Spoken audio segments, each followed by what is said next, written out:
Toda vez que o Projeto Reina traz uma correção textual dos escritos do Pacto Novo, o chamado Novo Testamento, surge a expressão os originais aramaicos. E junto com essa expressão sempre aparece alguém para dizer que não existe original aramaico, porque foi tudo escrito em grego. Você tem até o direito de discordar de algo, desde que haja o mínimo de coerência no que você está falando. Porque se você criar uma discordância em cima de algo que você nem tem certeza, você estará apenas prestando um desserviço ao reino de Deus e atrapalhando quem quer aprender de verdade. Mas em relação ao original aramaico, vamos falar alguma coisa. Você que tem tanta certeza que não existe original aramaico, você já ouviu falar em Codex Caburis? Codex Caburis, historicamente falando, é o manuscrito aramaico do Pacto Novo, datado como do ano 164 depois de Yeshua, o qual contém 22 dos 27 compêndios bíblicos em língua aramaica, siríaco, e permaneceu até a década de 60 em um mosteiro de uma igreja assíria, quando depois foi comprado por colecionadores. Contém 22 livros, por quê? Porque, com exceção de 2 de Pedro, 2 e 3 de João, Judas e Apocalipse, o Codex Caburis traz todo o texto do Pacto Novo que nós conhecemos, à exceção desses 5. E embora a maioria prefira acreditar que o Pacto Novo foi todo escrito em grego, isso nem faz sentido. Seus escritores eram quem? Eram judeus, falantes de aramaico, conforme a época. A sua maioria homens simples, sem estudo, sem grande cultura, que escreveram visando primeiramente o próprio povo israelita. Como em tudo que Shaul falou, Paulo, ele sempre se referia usando aquela expressão, lembra? Primeiro o judeu, depois o arameu. Aí, não, na minha Bíblia não está arameu, está primeiro o judeu, depois o grego. Essa expressão também foi modificada. No texto original, tudo que Paulo cita assim é arameu. A salvação é pela fidelidade. Primeiro o judeu, depois o arameu. O texto original usa a palavra arameu, porque arameu é o termo que se refere aos não-judeus que falavam aramaico, como tem, por exemplo, sírios e samaritanos. Sendo assim, a julgar pela expressão primeiro o judeu, depois o grego, ou como diz o original, primeiro o judeu e depois o arameu, entendemos sem nenhum embaraço que os escritos do Pacto Novo foram originariamente destinados, primeiro ao povo judeu, e, consequentemente, aos não-judeus inseridos na compreensão semítica, religiosa da época, e que aceitavam a ideia da redenção. Então, fica bem claro, visto que o próprio Yeshua falava assim, primeiro a casa de Israel, depois os demais. Por que escreveriam em grego, se a obra da redenção, que é uma obra de fundo judaico, Yeshua disse, a salvação vem dos judeus. A obra da redenção é uma obra de fundo judaico.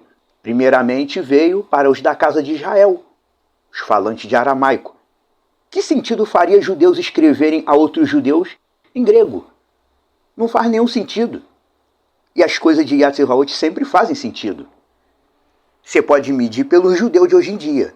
O judeu de hoje em dia, mesmo pregando dentro do Brasil, ou no Japão, Canadá, Estados Unidos ou qualquer outro país, eles se comunicam entre si em sua própria língua. Você já visitou sinagoga judaico-messiânica? Eu já. O judeu, mesmo aqui dentro do Brasil, eles oram em hebraico, eles louvam em hebraico, eles usam os termos hebraicos. Eles se expressam em sua própria língua, independente do país. Um israelita não muda seu jeito de ser para agradar nenhum povo. Até para ler a Bíblia aqui dentro do Brasil, eles mantêm os nomes de pessoas e lugares ao Deus de Abraham, Isaac e Jacó. Um judeu jamais deixará seu próprio idioma de lado só para alcançar outras pessoas. Quem conhece um judeu sabe disso. Um autêntico judeu nem tem tanto interesse assim em alcançar outros povos. Na prática, eles pregam apenas para judeus.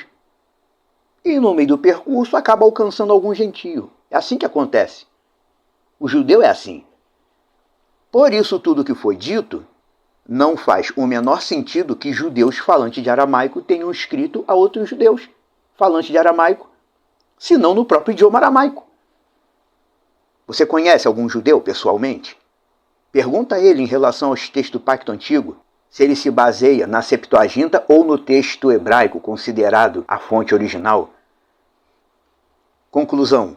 O Codex Caburis, que é o texto siríaco do Pacto Novo, é a transcrição de um outro pergaminho que historicamente é datado do ano 164 depois de Yeshua. E é esse texto que hoje é chamado de Peshitta. Pacto Novo em aramaico. É chamado de Peshitta porque Peshitta significa simples.